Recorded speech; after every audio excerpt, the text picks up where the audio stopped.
see 2025 playing out for dairy farmers?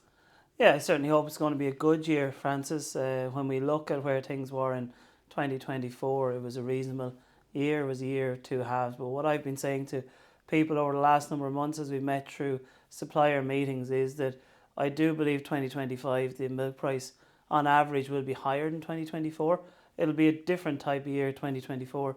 The milk price was moving up gradually throughout the year. I think 2025 will have more volatility in it, but ultimately I expect the average milk price 2025 to be higher than the average milk price in 2024. So what I've been simply saying to farmers, and I know there'll be many farmers watching this today, is if you had a good year in 2024, I firmly believe you'll have a good year in 2025.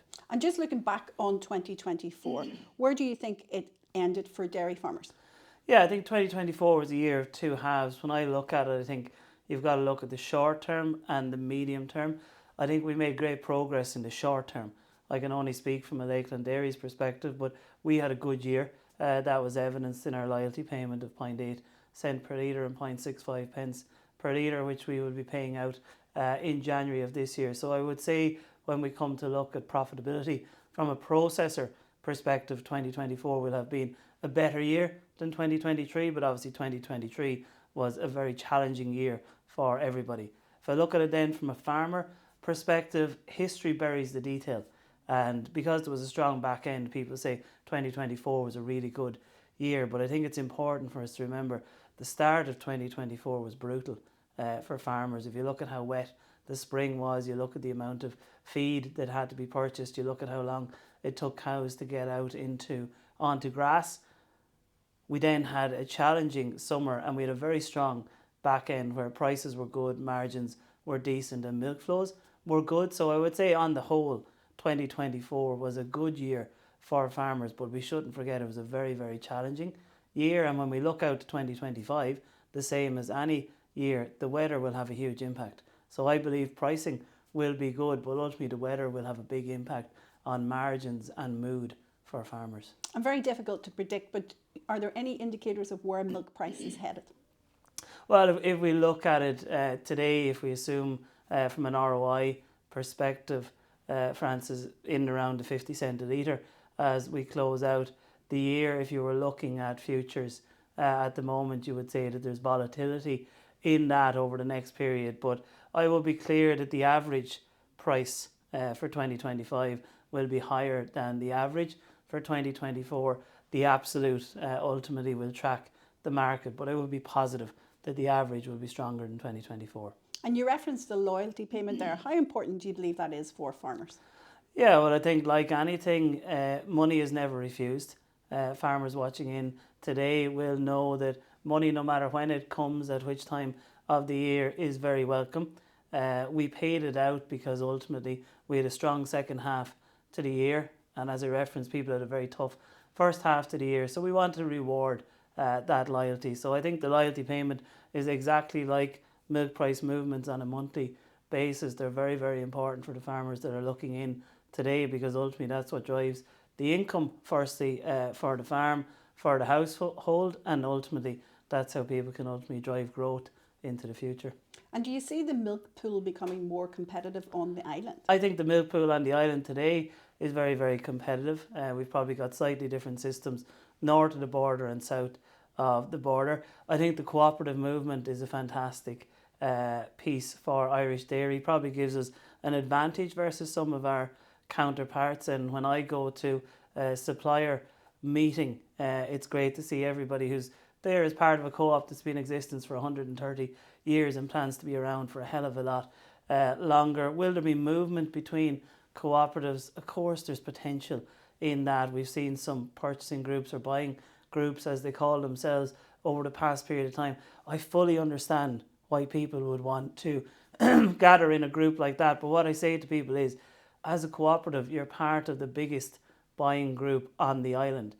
So I don't expect to see as much movement as maybe some commentators would say there will be. But I would always respect the views, the opinions and the wishes of ultimately the farmers that are milking cows 365 days of the year. So I think let's see where that goes, and I think we'll see an interesting decade as we look out with maybe less milk and, as you say, maybe a little bit more competition, but we'll also potentially see less cooperative entities over the next decade.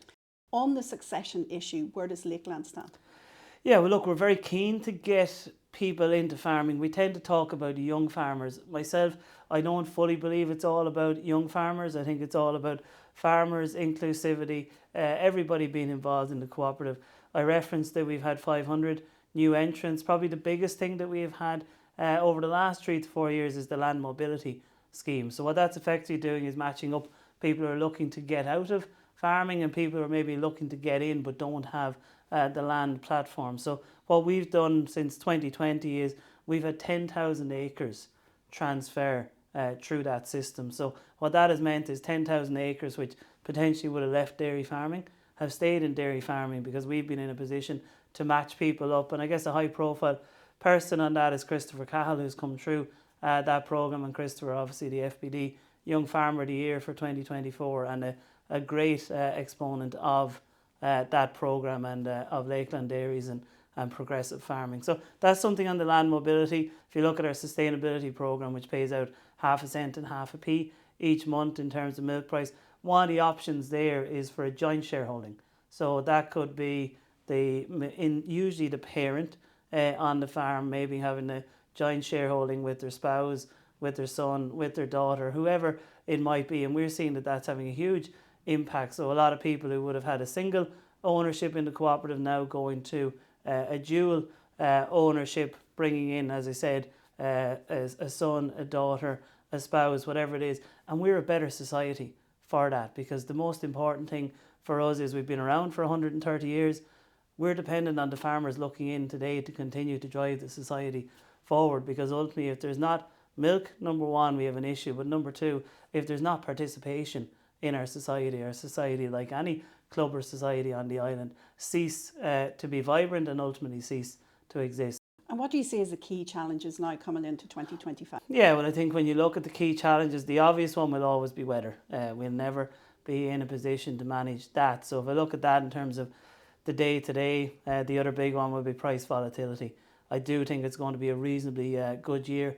As I've said, there will be little bits of volatility, but they won't be of the magnitude of 2023 in terms of 10 and 15 cent movements across the year. So if I look at those two, weather outside of our control, volatility, I think reasonably okay. Succession is a huge piece for us if we look at the long term for the industry. But the two most immediate ones, and when I say immediate, I think in the short to medium term, we hear plenty obviously about slurry storage, and I'd be imploring the powers that be from a government perspective to look at that very seriously when a programme for government is formed. There was a lot of promises made to the farmers watching in today across the summer through the MEP campaigns and then the general election at the back end of last year. And I think it's important that we back farmers. The environment is a huge piece for farmers. Farmers want to go on that journey and have been on that journey, but there's significant capital sums that need to be invested and people need to be supported on that. And then the one that's coming at us more immediately than any of those is the nitrates derogation. So if we look at that, by the end of this year we'll know exactly where we stand, and that ultimately will have a huge impact on shaping Lakeland Dairies and shaping what the future of Irish dairy looks like on this island. And are you optimistic for the future? Very optimistic. I think if we look at it from a dairy perspective, resilience is a word that always comes into it, Francis. We've come through 130 years. Yes, like anything, there's ups and downs there, but we have a very strong business as we look out. It's a business that's getting stronger by the day, and I think the big opportunity for Irish dairy is we've come through a period of significant investment, and that investment largely has been on volume and been on capacity. The next decade is going to be all about value add, and I think for the first time in maybe our history we get a chance to take a step back, be a little bit more precious about what we sell and who we sell it to. And I think as we look out, there's a lot of negativity from an environmental perspective on this island. I see some of that will bring positives. There will be a little bit less supply across the world, and that allows us to move up the value chain. So when I look at it in the business, on our strategy, we talk about two key pieces. We say it's all about value over volume, and it's all about capability over capacity. And if we get those pieces right, we have every reason to be ambitious for the future.